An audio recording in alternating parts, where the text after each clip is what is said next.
Welcome, everybody, to the Stone Down Sports Podcast. My name is Matt. Really happy to be here with you today. We are going to wrap up week 17. That is right, championship week. If you won your league, get in here. We want to hear about it. Before we jump into that, do want to say a quick thank you to everybody who comes to hang out with us and checks out our content, and especially those of you who subscribe. We really appreciate it, and you really make this really fun to do. As always, here I'm joined by these two big meaty men slapping meat, Kyle and Ramey. Kyle, last weekend it was a roller coaster of emotions. We had the debacle with the Lions Saturday night in Dallas, and then yesterday, Michigan Wolverines advanced to the national championship game. Go blue. Yeah, Saturday was bad. I still felt like poop on Sunday morning about that game and just how it went down. And it's been talked to death on all the shows and all this stuff. Y'all know what happened, and Detroit got hosed. But whether they tried to some tomfoolery there, and then it ended up to fool the Cowboys, and it ended up fooling the referee Brad Allen as well, I don't know.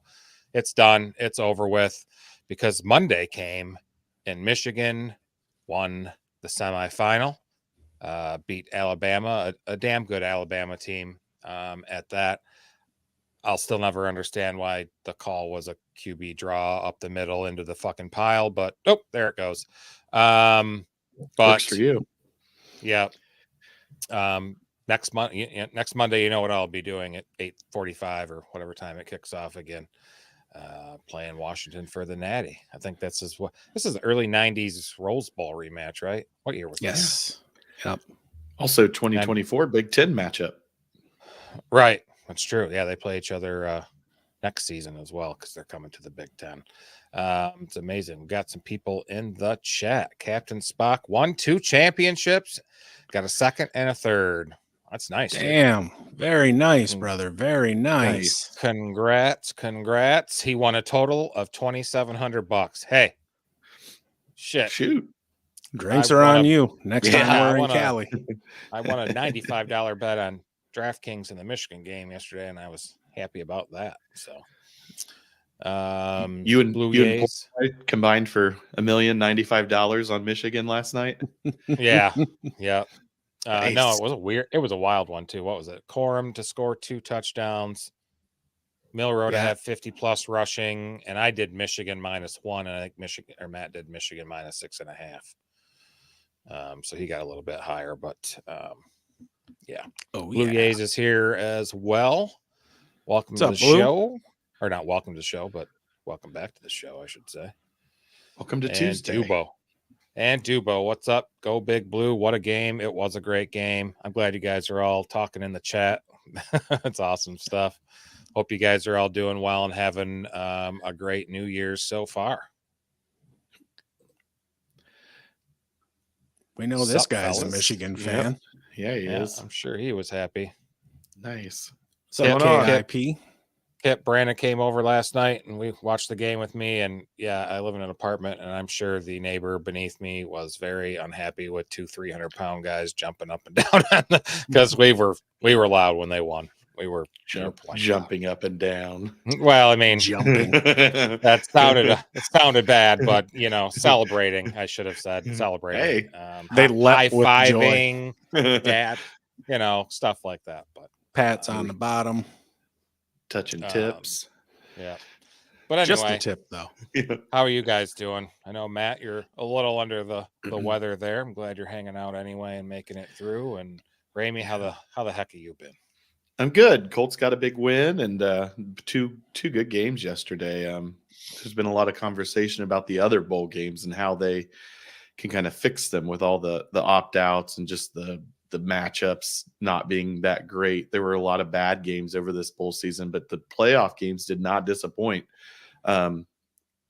Great game going into overtime to start off with the Rose Bowl, and the Rose Bowl is always a fun game to watch. And then Texas and Washington had a nice game last night too. Washington was up comfortably and tried to give it away, but Texas couldn't take it. So we'll see Washington, like you said, and Michigan in in the national championship game in Houston next week. So I'm excited for you guys. I'm happy for you guys. Kind of hurts a little bit, an IU fan, seeing a former quarterback and offensive coordinator for Washington playing in the game, trying to figure out how we let him leave town. But hey, can't worry about the past, and it'll be a fun game to watch. I think Michigan opened as a 4.5-point favorite. Something like that. I saw before the game started yesterday, Michigan was a theoretical 6.5-point favorite against Washington prior to the game starting. Yeah, it's 4.5 with an over under of 55. Nice. 55.5. I'm sorry. So should be a little bit more scoring. That'll work. But enough college football. Why don't we get on to the NFL? We've got some fantasy stuff to go over. And before I do that, so the term dickhead is usually reserved for a player on a team, and I just can't remember his name. But I just want to say, David Tepper, you're a dickhead.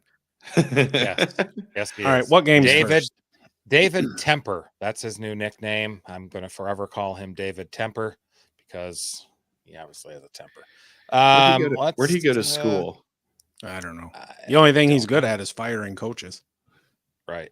Well, he is good at, moving big piles of money around on paper and making it himself richer. Yeah, that's a pretty good arm, but anyway, too. Yeah, anyway. All right, let's just start with Oh, Patriots-Bills. Jesus. I'm sorry. Really? I'm sorry. It happens to be the first banner on here. I threw this all together in a hurry today due to some work issues. So, you said doo-doo. Doo-doo, yes. Buffalo Patriots went to Buffalo. Buffalo won 27-21. Buffalo won its fourth straight and fifth in their 6 games. And then they got a big game at Miami this weekend for the AFC East title. When Rager took that opening kickoff, 98 yards or 99 yards or whatever it was, I was like, oh, shit. Rasul Douglas. What? Can I not Rasul Douglas intercepted a pass. Oh, that's right. I'm reading my wrong bullet point, boys. We're off to a flying start. Woo. All right. The New England defense kind of held Josh Allen in check in ways, definitely in the passing game. I think he was only 15 of 30, but he did have a couple rushing touchdowns there on the ground, 44 yards total. There was even that one triple option play that I remember seeing. I think that he, what's that dickhead? Third, fourth receiver, Shakir. He tossed it to Shakir. I thought that was a nice play. I don't know. It was kind of not. They won it on the ground, definitely not in the air. Yeah, I mean, they rushed for 127 yards. This is a weird game. There were some turnovers, especially by the Patriots early. We're recording, right? We're live. I will give Bill Belichick a hell of a lot of credit. That defense is solid and has played solid all year. And even though they have absolutely no chance of making the playoffs, and it only benefits them to lose, that team plays hard as hell for him. Even on offense, where they clearly aren't as talented. Bailey Zappe's been playing the last few games. He had 209 yards, but he had 3 interceptions, no touchdowns. Zeke Elliott's played decent. He had a touchdown and 39 yards rushing. It was that was a huge number, and we talked about it on Sunday. So not surprised that the Patriots covered, but it as much as it looked like it was going to get away from the Patriots early, I'll give them a lot of credit for hanging in there, playing tough, and getting back to where it was a pretty close game all the way to the end. Yeah, it was. We got a few folks here in the chat. Sway's with us. Kyle, Dallas cheated us. Get the strap. I see somebody woke up and chose violence today. Loud Boy agrees. Captain Spock, he's got some jokes. Tony Pollard screwed a lot of people. Yes, he did, and we're going to get a little bit more in-depth on just his level of suckitude once we talk about the Lions and Cowboys, and then we got Bill Belupchuck, which is a new one. I ain't heard that one yet. Mm-hmm. Yeah. So Josh Allen has thrown for less than 200 yards in 2 of his last 3 games. In the last 3 games, he's got 2 touchdowns, 2 picks, and 5 rushing touchdowns. He's a QB1 on the season. He finished as a QB1 13 times this season, which is amazing consistency. On the flip side of that, you talk a little bit about Zappe. That dude ain't shit. New England's going to be drafting a QB next year, be it, Drake May or what's his name, that asshole that won the Heisman, Jaden Daniels. So we'll see what happens there. I think the big thing, though, and this has been talked about a lot, is just the disappearance of Stefon Diggs. Now, granted, this season he's got 100 receptions again. This is 4th straight year doing that. He joins Marvin Harrison and Antonio Brown as the only players to do that 4 years in a row. The first 9 weeks of the season, he was your wide receiver 3. He was fantastic. Got him on my team. Oh, man, was it great, because I had him paired up with Tyreek. I was already fitting my crown. Since then, weeks 10 through 17, wide receiver 48 in a PPR, which is just unacceptable. And now you're seeing his route participation start to go below 90% over the past few weeks. Or, over the last 4 weeks. Otis, dude, not now. And I was looking at last year's numbers and this year's numbers, because last year he had, I think, 108 receptions or something like that, but it was like 1,400 yards. He's down over 3 yards a catch year over year. Yeah. So I don't know what the hell is going on there. He's not old by any stretch. I know you've got to change an offensive coordinator, and that really looked to benefit James Cook more than anyone else, but the universe poured cold water on that. Weeks 14 and 15. What the hell is this? He combined for 61.2 points. Week 16 and 17, the fantasy playoffs, he combined for 10.4 points in a PPR. Just absolutely shit the bed and left you standing there with a dirty rag. Yep. Dirty sweatshirt. Captain Spock says Diggs was leading the league in fantasy points per game in 2022 before Allen's shoulder injury with 22 a game, and now he's It's crazy, but it's like they've decided that the way to win. I mean, once Ken Dorsey was let go, and they put that other dickhead, I can't remember his name, Joe Brady. Yep. It seems they really said, you know what, we're going to run the ball and we're going to win on the run. Or with the run, and that includes their quarterback Josh Allen, because he can run. He can run really well, and it's helped his fantasy value, but it's killed the receivers. Not, I mean, I know that Diggs hasn't really done well as of late, as you touched on, Matt, but from a non-fantasy perspective, they decided that their path to the playoffs was by running the hell out of the ball and playing good defense, and that defense has gotten better too. So credit to them for not giving a shit about fantasy numbers, but I wonder if that's going to lead to Stefon Diggs wearing another uniform next year. I think his contract is going to make that essentially impossible. But they've got to figure something out there. They did have a bright spot this season. Rookie Dalton Kincaid, he finished as the tight end 12. That was really buoyed by his performance weeks 7 to 11. He was the tight end 3 during that stretch. He averaged 15.2 points per game. Aside from that stretch, this week was his only week over 10 points a game. But I think the Bills understand what they have in Kincaid, and Dawson Knox is just, no, you should not be running Dawson Knox out there over Kincaid. You shouldn't be running a shit ton of 2 tight end sets. You need to get Khalil Shakir out there on the field, figure out what the hell is wrong with Stefon Diggs, and I guess try and unlock Gabe Davis. I mean, they've got some work to be done. If they get in the playoffs, they can make some noise. And yes, Captain Spock is right. Not quite a feral cat, but he is certainly happy. That is Otis, and he doesn't give 2 shits what's going on down here right now. He wants to jump up on the shelf behind me. Yep. Showing off for the cameras, for sure. What I did see when I'm watching that game, or this game, is the Bills only completed 1 pass out of the backfield to Cooks for like a loss of a couple of yards, 4 yards, something like that. Yep, and I -4. And I thought that was shocking as well, because you've seen them use him quite a lot. And yeah, they just said, we're going to win this game by running the damn ball. Yeah. And he's been doing it mostly, I'd say mostly on the ground. A lot of it's not through the air. I know what's Kevin Harris? Yeah, Kevin Harris, the backup guy's been more of receiving back. I think this week he actually led with 54 receiving yards out of the backfield. But yeah, big game next Sunday night. That'll be a nice game to watch. Last regular season game of the year. Yep, Bills can be it's going to be a big one. Yeah, Bills could be the 2 seed if they win and things go right, or they could be completely out of the playoffs if they lose and other things go. So, Allen had his, like you said, Matt, Allen had his 15th touchdown on a Sunday. That's just one short of tying the juice.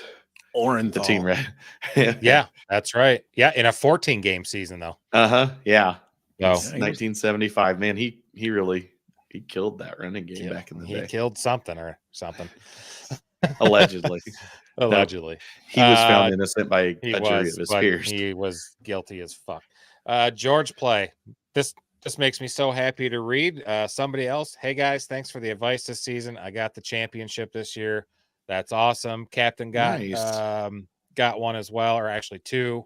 The podcast league, AJ, who's on here occasionally as well, won the podcast league.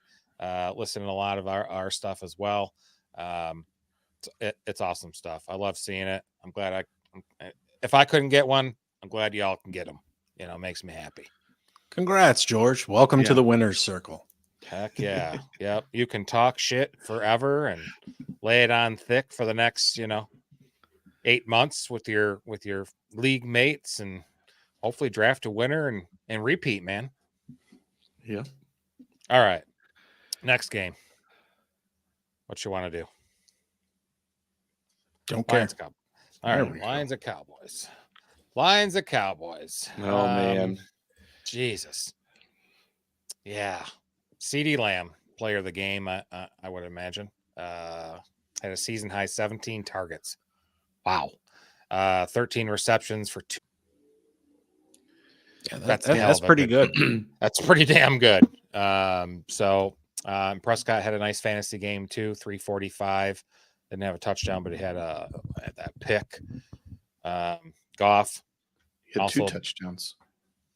Or were they rushing touchdowns? Oh no, I'm sorry. No, he did have the one to yeah. I needed more time. Definitely needed more time with notes today. Fucking regular 40-hour week job gets just in the damn way. But and then we can talk about how we got fucked, or maybe we screwed ourselves, or whatever. However you guys want to talk. We got fucked. Happy New Year to everybody, but Brad Allen. You pretty much covered on it when you saw red for about 8 minutes on Sunday, Kyle. I think we covered it enough. I think the only thing that's come out since then is that it sounds like the Lions may have been trying to trick the Cowboys, and in the process of trying to trick the Cowboys by sending multiple linemen to Brad Allen didn't know what the hell was going on and didn't bother to clarify. So they're going to try to put it on the Lions for not making it clear. But if I sit here and I tell you guys, hey, I'm eligible on this play, and you go, oh, okay, then I'm assuming that you guys know what I'm saying, and you're not looking over here listening to somebody else. Or thinking you're listening to somebody else. So yeah, questionable call. Saw that the crew got downgraded, but we talked about before we got on here, they're set for another national TV audience on that 4:00 game with the Steelers and the Ravens on Saturday. So hope they don't screw another team out of playoff positioning or playoff berth. No, but you know what? I'm an optimistic individual. Let's focus on the positive, and no positive for Cowboys. Piss on them. Jared Goff didn't have his greatest game. 19 for 34, 271, had a touchdown, threw a couple picks.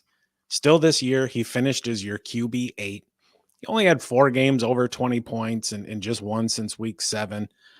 He had 4 games with multiple turnovers. The last 9 games of 2022, he had no interceptions. He's had 12 in the last 9 games of 2023. And we knew that wasn't going to happen again, right? We knew there was going to be regression, and it was just how much. Now, I don't think anybody thought that it would be a dozen, but it is what it is.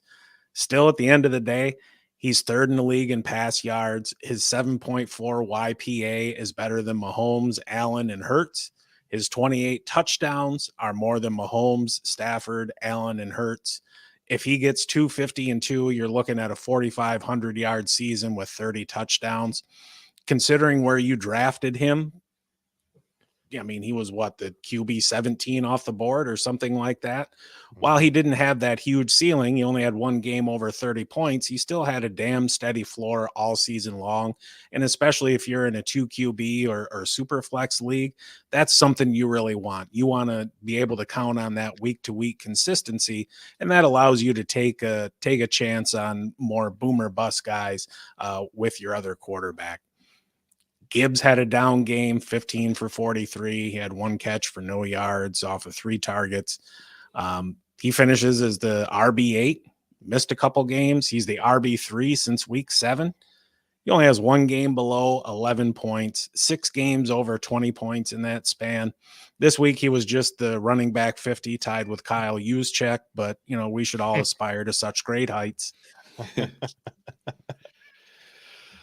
Monty had a good game, 14 for 65 and a touch. That touchdown definitely saved it. ARSB had a nice game, 6 for 90 with a touchdown. Sam LaPorta looked good. So it wasn't like you knew it was going to be a tough game going into Dallas, and you guys played really well. Even defensively, you played really well outside of that one play at the beginning of the game when you guys were up 3-0 and what was it, 3rd and 13, and Derek Barnes decided to run right by Dak instead of sacking him, opening his arms and trying to get him. Yeah, it was shocked. I almost thought like he didn't think that was the quarterback or something. Like it was just so blatantly weird. So I think roughing is so prevalent, roughing the passer, that I think it influences how rushers act at times. Now Dak still had the ball. I'm not saying that's the reason why he did it, but you see that more now than you've ever seen it before, where people just completely miss because I think they're afraid of, I might hit his helmet or things like that. Just hit him in the belly. Just yeah. Hit him but even still, stomach. like when you're coming free like that and you have an opportunity to light up a quarterback, if you do it, you're going to get flagged. I don't give 2 shits if it's a clean hit. If you bury your shoulder right into his gut, they're going to say you landed on him too hard or some shit like that. That doesn't seem.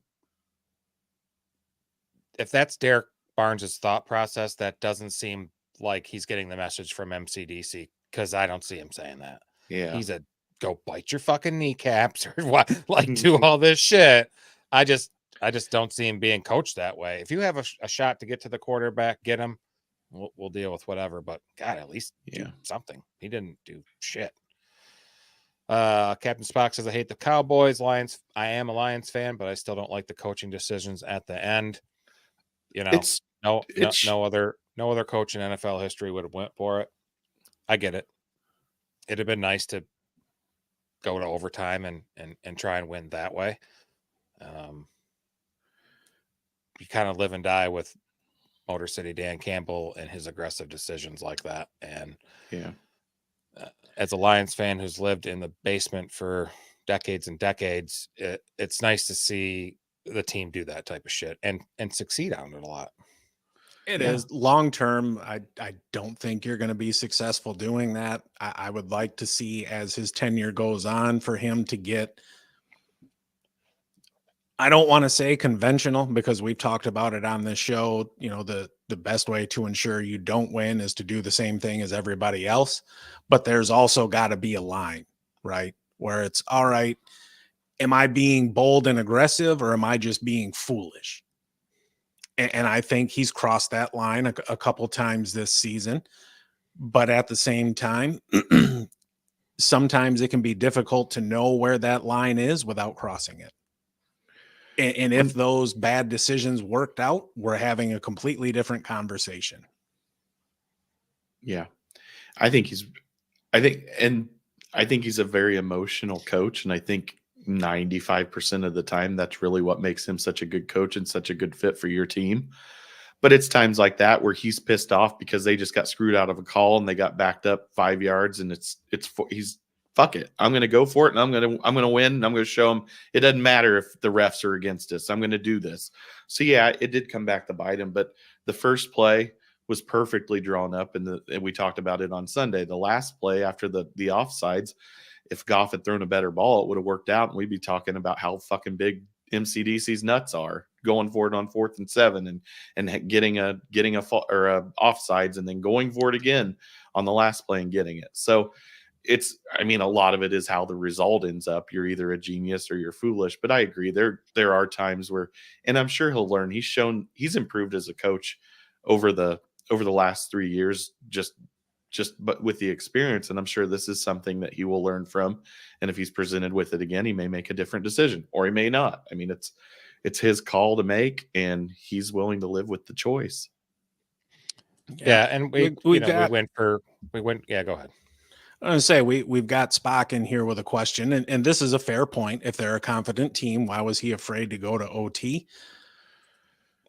In my mind, and this is just me purely speculating, you have in CeeDee Lamb somebody who has come into your house, has opened up your refrigerator, drank your beer, eat your food, and he's sitting on the couch watching TV, and there ain't a damn thing you can do about it. And it was all game long. And the way OT is structured, I don't think he had the confidence in the back end of the defense, who on the whole played decently well. I mean, nobody else did shit. Now, granted, nobody else needed to do shit because CeeDee Lamb put the team on his back.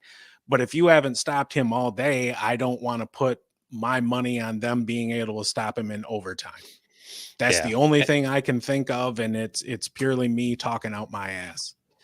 And Dan Campbell mentioned yesterday at the I know we're getting away from fantasy here, but I feel like the conversation's going here, and it is what it is. But even at his press conference yesterday, he mentioned that he told the team that we're going to go down here and score, and if we score, we're going to go for 2. And I think he just wanted to keep his word on that. And even if it was kind of foolish, I probably would have kicked it after we got that lucky break when they were offsides. But it is what it is. We can't change it. We got the Vikings at home this week. Dubo. Unfortunately, it doesn't really mean much. It does for them. I suppose they need a win and some help. But let's move on. Ramey, your Colts. Yes. Raiders came to town. Got a win. It was close. It was a close game. Yeah, it was. It was a really close game. Colts played well though, and we were texting during and after the game. Gardner Minshew, 15-23, right in that sweet spot. That's how the Colts win. He should not throw more than 28 times a game. 224 and a touchdown. He played really well. He didn't turn the ball over. That's exactly what was needed. And I think we talked about it on Thursday, what the Chiefs failed to do on Monday that the Colts needed to do on Sunday was just avoid any foolish turnovers. And they almost fucked it up when they went for that punt block and gave the Raiders some life, because the Raiders hadn't done anything offensively, and then they went down and scored a touchdown after that punt block. So the Colts almost did what the Chiefs did, but they just didn't do it as poorly. They took care of the ball other than that really one play. The defense played well enough against a rookie quarterback who wasn't playing well.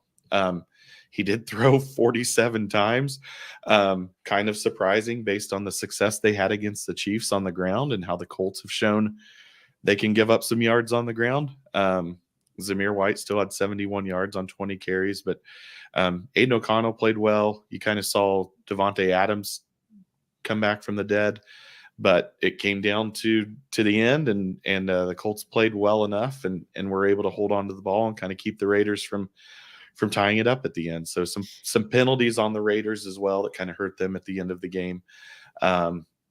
Taylor had 96 yards. It's a season high at a touchdown. We talked on Thursday how Taylor historically has done really well against the Raiders, and he continued that. He didn't get over 100 yards, but he still had a really nice game. He averaged 4.6 yards a carry. So Trey Sermon came in and did a really nice job in the backup position with Zach Moss being out. The receiving core, it was pretty evenly distributed. Pittman had 5 for 46. He led the team in targets and catches, but Alec Pierce had a deep catch for 58 yards, and Josh Downs had 2 nice catches for 53. So they did exactly what they needed to do to come in and win that game, a game they should have won. They were the favorite in the game, and now it comes down to one game to make it into the playoffs. You know, there ain't no way in hell I thought this would be the case before the season started. I thought the Colts were a 5 or 6 win team. They were going to be breaking in AR, who has, limitations and opportunities of his own. He's still super raw. Gardner Minshew, he's a damn good backup. I think you could venture to say he's probably one of the top 35 QBs in the league, maybe. And I'd listen to an argument for a little bit higher. I think there's some dudes who are starting this year that I would take Minshew over. At the same time, he's not somebody you're going to build around either. He only has 6 games over 15 points this year. He's a legit starter most weeks, but you're only looking at him in 2 QB or super flex league, or, if you're riding a hunch during bye weeks. The big thing, and we saw this the other week, though, just the way the offense looked when Pittman was out, and seeing him back again, another 7 targets. He only went 5 for 46. He didn't find the end zone, but that's also a story we've heard multiple times over the course of the season. He's the wide receiver 13 this year. He only had 2 games under 10 points. He had a career high in targets, receptions, yards, had 7 or more targets in 12 games. He was 10 times he was a wide receiver 2 or better this year.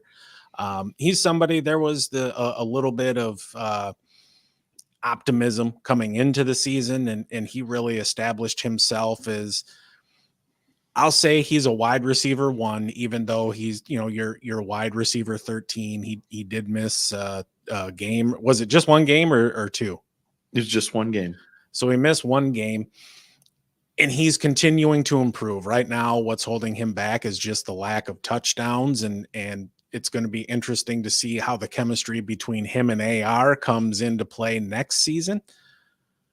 Given that it's definitely possible you would have the choice, and I can't remember if we talked about this or not, would you rather have Michael Pittman or T. Higgins, assuming you can get them for the same salary? That you offer the same contract to both, first one to take it is a Colt. Who do you want? I'm going to go Michael Pittman. I think he fits the offense. I think Steichen would adapt for T. Higgins, but I think based on the reliability of Pittman, his sure hands and his ability to be physical and make the tough catch, I think it's perfect for a rookie quarterback. I think T. Higgins is more of a deep threat and kind of a guy that you're going to have to be a little bit more accurate with when you're throwing to him. So I think for what is coming in next year, regardless of what, if the Colts win the Super Bowl, Anthony Richardson is starting next year. Pittman is a better wide receiver for him, and he's still young enough that he has time to grow. And if Richardson develops, you talked about how good Pittman was from a fantasy perspective without the touchdowns. Imagine if he builds a rapport with Richardson, who's, I think we can all agree, his ceiling is much higher than Gardner Minshew's. Imagine these numbers with 8 or 9 touchdowns.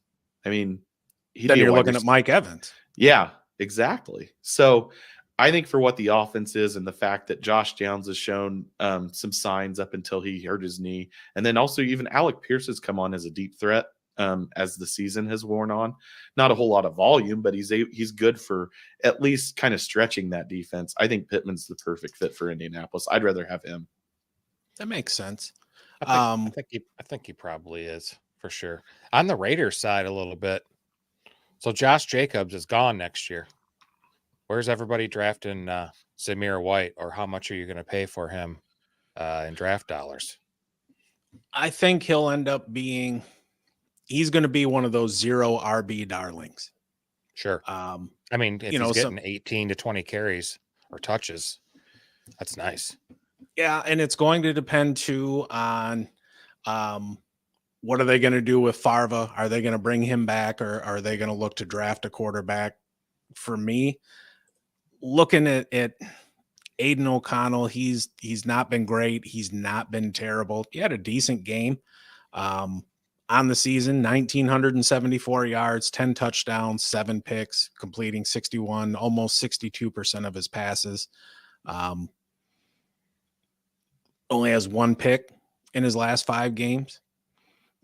To me, that's not enough considering where they're going to be drafting. I think they can get an elite prospect in there. But this is a team that regardless of who they draft is going to be built around playing defense and running the ball, especially if Antonio Pierce locks up the gig like he should. He's done a hell of a job there. But going back to Zamir White, I know we kind of took the scenic route on the way to getting to the answer to your question there, Kyle. I don't know. He'll probably end up somewhere like fifth, 6th, 7th round, something like that. Because he's a bit of unknown. He's looked really good over the past 3 weeks. He's averaging 20 carries for 95 yards, and he's found the end zone on the ground. But we're looking at a 3-week sample as well. And so it's important that we not just go sucking each other's dicks about how great this guy's going to be. Yeah. Right. Let's see how things kind of play out. Let's see what kind of moves they make in the offseason. He wasn't just some amazing prospect coming out of Georgia. He was drafted more as depth. And I think the regime at the time envisioned Josh Jacobs being around a lot longer than what's going to be the case. Yeah. So if you had a team for free agent dollar or draft dollars, 200, not a keeper league or anything, you're starting all over. You had 200 draft dollars. How much are you paying for Zamir White right now? I don't know. I go 15? like 7. No, I wouldn't pay that much for him, especially when you can get Monty for $15. 15. Just checking. I was just trying to find out where a ceiling might be. You just don't know what it's going to be over a whole season, right? Or even if they don't bring someone, maybe they sign Jacobs on a reduced number since he's been hurt, or they bring somebody like I don't know, a Derrick Henry or some to kind of pair with. It's probably not a good example, but you don't even know if Zamir White's going to be the lead back. I guess you probably would as you get closer to the draft, but I agree with you, Matt. It's easy to say that oh wow, he looks really good, but it's only been 3 games and he's not been in the league more. What is this, his 2nd year? Yep. So what does he look like as a lead back over 17 games? What can he give you? And then I know we weren't really talking about it, but Aidan O'Connell, is he your guy going forward? He's a 26-year-old rookie. Like, he's the same age as Lamar Jackson, who's about to get his 2nd MVP. So are they looking for a quarterback in the offseason? What do they do with Jimmy G? Do they cut him and try to roll with O'Connell? And like you said, hope they play really good defense and run the ball and get a good draft pick to maybe draft a quarterback in 25. I don't know. There's a lot of uncertainty. Do they go after a guy like Russell Wilson? Or a quarterback, or Gardner Minshew if he's out there, like a guy like that. I mean, there's so many uncertain things. I think it makes it hard to say what you'd give for Zamir White now, because you don't know what he's going to provide. You don't know what's going to be around him. Yeah, and I think too they understand that Aidan O'Connell is not the future. Running the ball and playing good defense is not going to win you the AFC West. Not as long as Andy Reid is there with Mahomes. Now they've got some gaps that they need to fill as well. And you look at the Chargers and just the overall level of talent that's on that team. They're going to have a new regime coming in. They're going to have to do something. They'll be drafting, I don't know exactly where, somewhere in the like 10 to 15 range, likely something like that. So there could be some QBs fall there, or, maybe they go the free agency route. I don't know. I don't think O'Connell is the answer though. And if I'm being completely honest, we've spent way too much time talking about Aidan O'Connell. Captain Spock, he's got the right idea. I pity the fool who signed Russ. Coming from Mr. T there. Hey, Russ has had a better year than Patrick Mahomes this year. He is. He'll be a Falcon next year. I'm calling it now. You don't think Justin Fields will be down there? No. Hmm. Price tag will All be a lot cheaper. Maybe the Raiders will hire your boy Harbaugh, and JJ McCarthy will go Dude, out why there you and be keep speaking quarterback. that shit into No, existence? that's Do you not see who happening. It's not going he yet. hired? Brady's old agent, Don Yee. Darn. All right. Next Game. huge Cardinals. embarrassing Wow. failure. Cardinals go to Philadelphia and upset the Eagles. I do not know what is going on with the Eagles. They entered this month or They December suck. at 10-1 and then just totally collapsed this month. They're fucked up all over. It ain't just one thing. It's play calling. It's their defense. It's just not what it was last year. I did see, Matt, did you see remember a month or so ago you said wait till they pass out of the tush push, and they did this one where they he tossed it to Kenneth Gainwell and he threw past to Devonta Smith. I thought it was kind of cool. I didn't know if you saw that, but I was like, oh, I need to tell Matt that. But Cardinals, yeah, they went in there and won, had a big game, had 450 yards of offense. In the second half, they were on fire, scored all 4 of their touchdowns on they scored touchdowns on all 4 of their possessions. Get with it, Kyle. They didn't punt.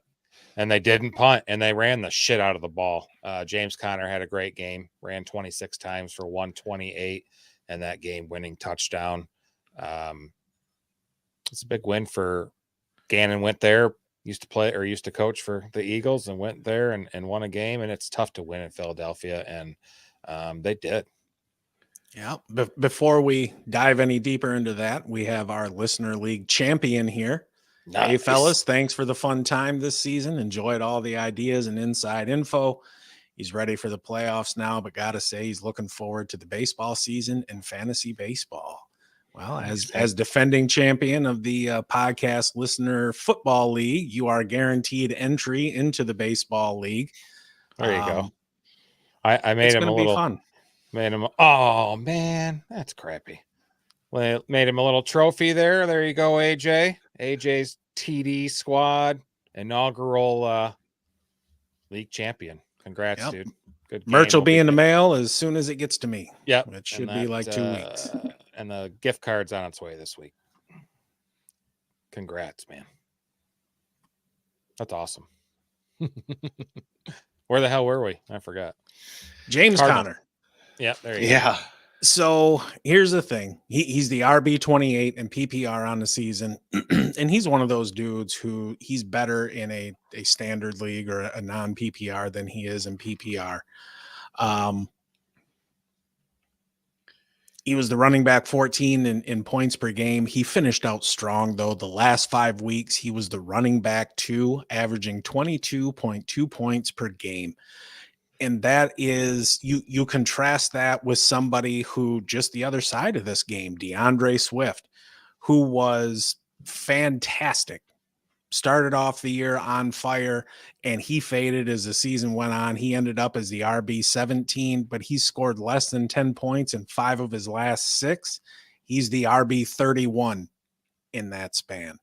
And you had all this fanfare. I know people were excited, myself included, for Swift, not only this week because the Cardinals have the absolute worst run defense in the league. They give up the most yards, the 4th highest yards per carry, 5th most touchdowns, and the Eagles ran the ball 23 damn times.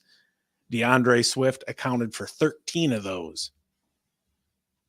It makes no sense, and it seems like the Eagles are just out of sync at the worst possible time. And they've just got to hope that they can flip the switch come playoff time. That or maybe Julio Jones is going to lead them to a Super Bowl. He has as many touchdowns this year as he did in 2017 when he had 1,400 yards receiving. I think that the way the Eagles are playing, they are going to have a quick exit out the playoffs. They can't stop anybody.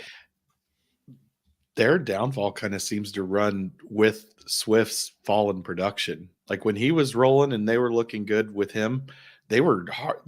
Nobody beat him. I mean, what they start 10-1, something like that. 10-1. Yeah. So it's almost like they still are running the ball, but they only ran it 23 times. It's almost like they just need, and I don't know how much Hurts' knee is bothering him, if that's impacting. He didn't have a bad game. He threw another pick. No fumbles, which was good. But it really seems like since teams have figured out how to stop Swift, they've kind of figured out how to stop the Eagles, or at least stay with them and pull something out at the end, like the Cardinals did. This game almost went, at least as far as the running games go, the opposite of what I expected. The Cardinals ran the ball 40 times for 221 yards. The Eagles ran the ball 23 times for 91 yards. And if you just look at how the defenses have performed over the course of the season, if I would have just given you those lines with no other context, you would have assumed that it was the Eagles who ran for 220 yards and just beat the shit out of them, but they didn't. I don't know why you know what? We're going to blame Matt Patricia, who started calling plays for the defense and just his level of incompetence has just infected the rest of the Eagles coaching staff. Understand, I ain't got a dog in the fight, but piss on Matt Patricia. The Eagles have some problems coming into the playoffs. Devonta Smith is hurt, and we don't know how bad yet, or if he's going to miss time or what. AJ Brown's doing some dumb shit on Twitter. I'm going to have a statement tomorrow. Really? About what? Until then, who cares? Shut the hell up.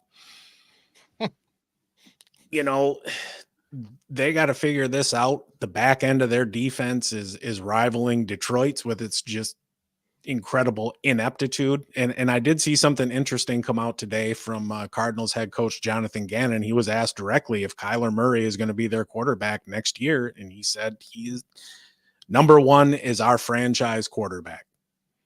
Because I know there was, during the season, there was some speculation when it looked like the Cardinals were going to be picking first. Hey, are they going to take a QB and try and move on from Kyler or what? Now, obviously, there's salary cap and contract considerations that go into that. But, at the time, it seemed like legitimate thought exercise to go through. And now maybe not so much. Kyler's performed pretty damn well. He's the QB 10 since he come back from injury. He's averaging 19.1 points per game. He's averaging 219 yards a game. He's got 9 touchdowns, 5 picks, 30 rushing yards. He's been good if you could afford to stash him for the season. I think he has been really good, and I think part of the reason why you keep him is you have those 2 first-round picks. They have a ton of holes to plug that they need to upgrade talent in. And I think Kyler has shown that he's doing well enough that quarterback's probably not the biggest area of need. I mean, they could get Marvin Harrison Jr. or other receivers. They need help on that defense. They need offensive line help. They need so much help. And that, unfortunately for them, that Texans pick that they traded for last year by trading back in the draft looks like it's going to be a mid-round pick, but there's still an opportunity there with what looks to be a top 5 pick and then also a top 15 or 20 pick, depending on how the season ends out. They're going to be able to kind of supplement the talent around Kyler Murray and hopefully build with him rather than having to start completely over with a rookie quarterback. So I was in that group that thought salary cap implications be damned. Get rid of Kyler, move on to Caleb Williams or whoever it may be, start from the ground up. But Kyler's surprised me with how he's come back and looked like a really serviceable starting quarterback with a lot of ceiling there. Yep. Who knew a toddler could play quarterback? We got Jonas in the house. Another champion. Another one. Nice. See, this is what it's all about. We either helped you by giving you good advice or you helped yourself by ignoring our advice. But either way, we are incredibly happy for you, Jonas. Kyren Williams, for sure. We're going to be talking about him in just a second. I mean, the dude is fantastic. 3 touchdowns championship week. Shit. Yeah. We'll just roll right into Rams Giants. Yeah, we're at let's the do that. 50-minute mark here. Jesus, 87 yards, career best 3 touchdowns. I don't know how great he was between the 20s, but it didn't matter because he got you 3 touchdowns. Stafford also had 317 and a touch, but also had a couple interceptions as well. I think that's his only 2 in the last few games. 5 games. Yeah. 5 games. Okay. Yeah. That Rams team is looking good. I'm a Detroit Lions fan, and it's lining up like we're going to play them, and I'm very nervous. They just have weapons all around. Puka Nacua had a great game as well. He just needs 4 receptions to break Waddle's single season record for rookies. I expect him to do that this week. 29 yards to pass Bill Groman for the rookie record in yards. Oh, for the Rams? Yeah. Just for okay. Yeah. Heck yeah. No, Yeah. Kyren Williams, you're absolutely right. He's the running back 5 on the season, despite missing 4 games. He's the RB2 since week 12. He's averaging 114 rush yards per game. What the hell does that say? Oh, he's got 8 touchdowns, averaging 24 points per week. We talked about Zamir White. Where are you drafting Kyren Williams next year? How does Zamir White? Yeah, I think I would hope so. And if you're going to take Zamir White over him, I want to make sure I'm with you in every league you play in. Right, yeah. Which is pretty much the case anyway. third round. I think he's going to go end of first. Yeah, he might go quick. I wouldn't be surprised if he's somewhere in that like 7 to 10 range.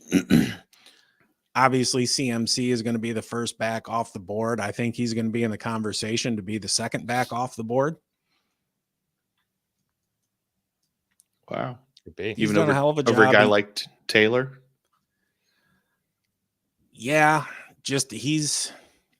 and I don't know how he does it because he's a little undersized.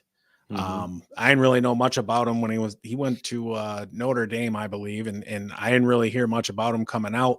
He had a little bit of buzz last season. In very, very limited action, he looked okay. He's definitely the waiver wire pickup of the year, and understand that people who drafted him this year did so as a handcuff to Cam Akers. Mm-hmm. It's not like he was like, oh, I think Kyren Williams is going to do something. It's, oh, I got Cam Akers.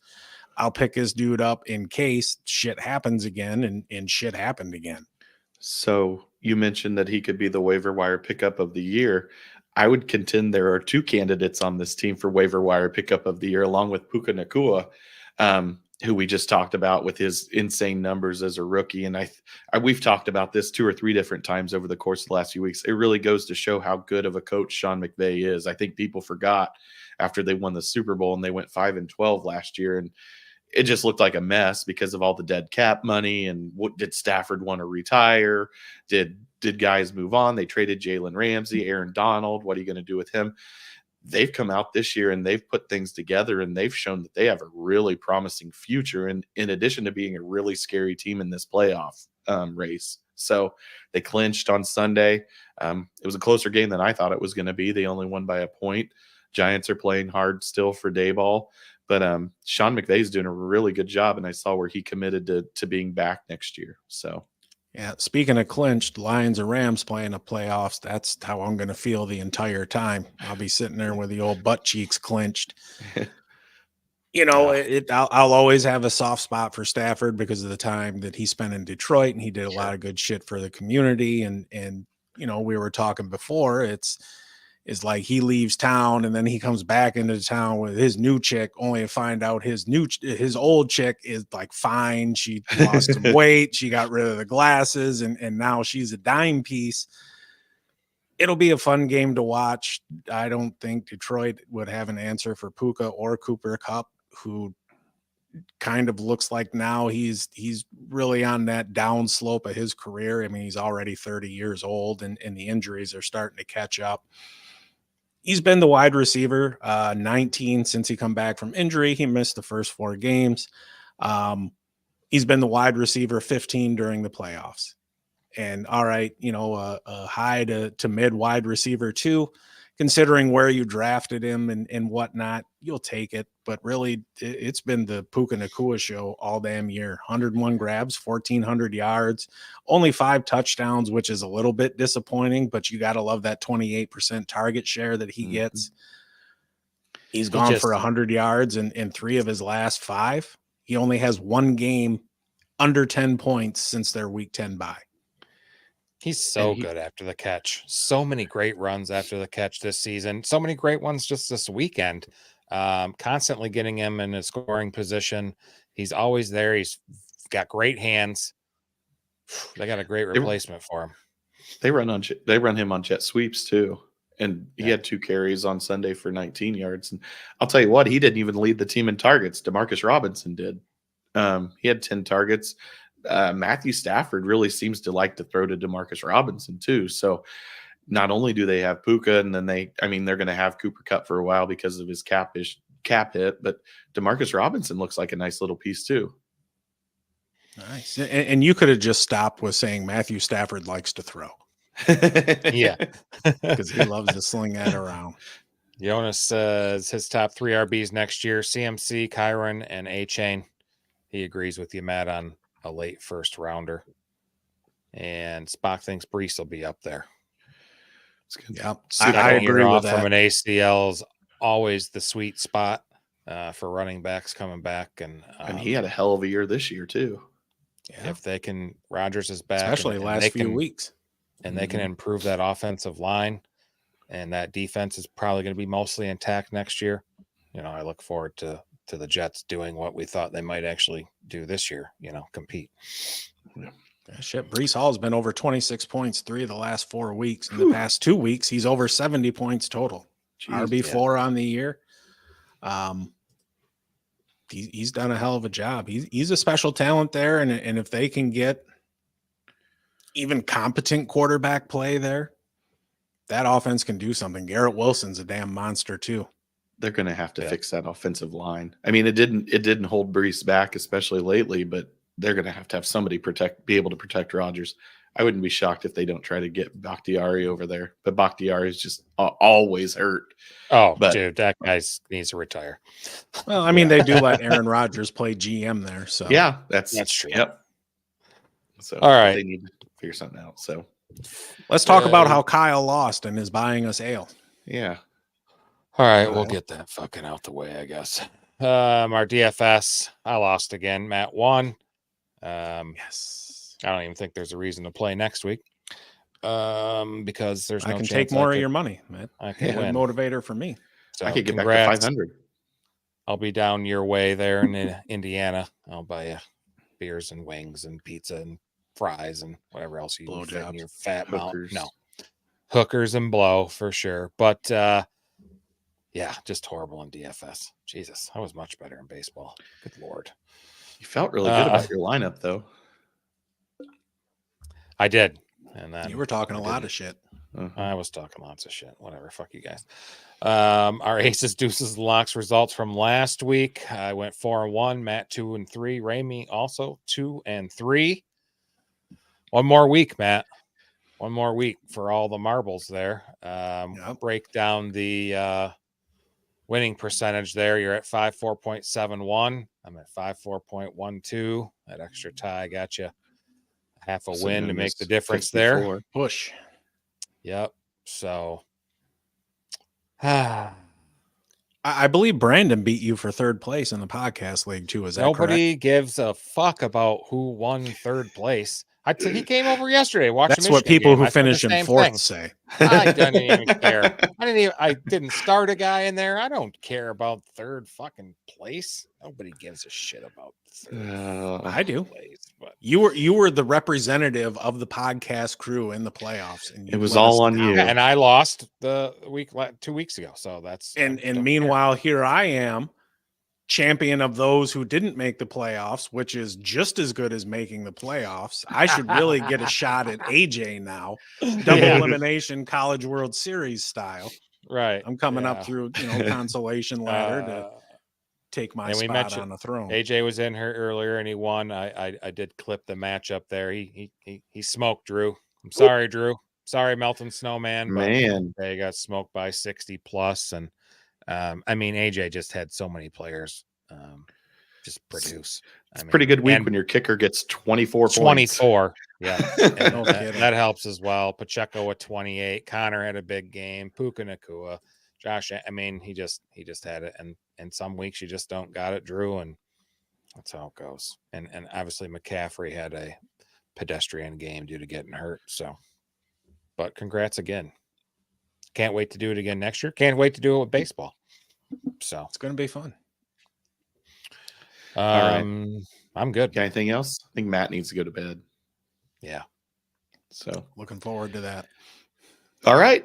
We will be back here on Thursday evening with a preview of Week 18. A lot of playoff implications, a lot of good matchups, and we'll take any questions or comments that you guys have. Not too many fantasy things. We may still have some folks with leagues going on this week, and we'll be happy to answer those questions. We'll also be on Sunday morning at 11:30 for our last Tinker Time of the year. So really appreciate everybody that hopped on. We had some really good interaction tonight. Looking forward to Thursday. Don't forget to like, subscribe if you haven't already. Tell your friends. Visit our website at www.stoneonsportspodcast.com. Hope everybody has a great night. Hold on. We got Jonas in here contributing to the conversation. Oh, thinks it's crazy. The only first-round receivers that constantly performed throughout the year were Tyreek and CeeDee. And a lot of the first-round RBs like Bijan and Eckler weren't great as well. For different reasons. True. Don't leave out Amon-Ra St. Brown. He's been fantastic the whole year. He had a little 3-4 week stretch where he wasn't as fantastic. He was just excellent. But yeah, Tyreek on a tear this year. CeeDee, I was kind of low on him. I was more higher on Garrett Wilson and Chris Olave coming into their second years than I was on CeeDee. I thought he'd plateaued a little bit.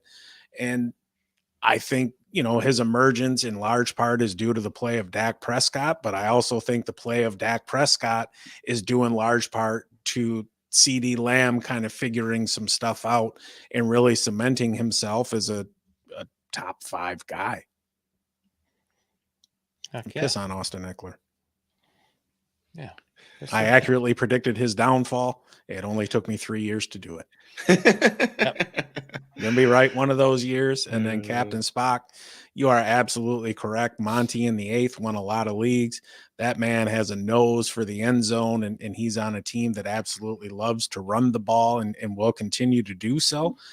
And even with the emergence of Jahmyr Gibbs as the season went on, you still saw Monty getting his 15 to 20 carries every single week. Sweet. All right, Ramey already said goodbye. So goodbye. Bye. Yeah. See you.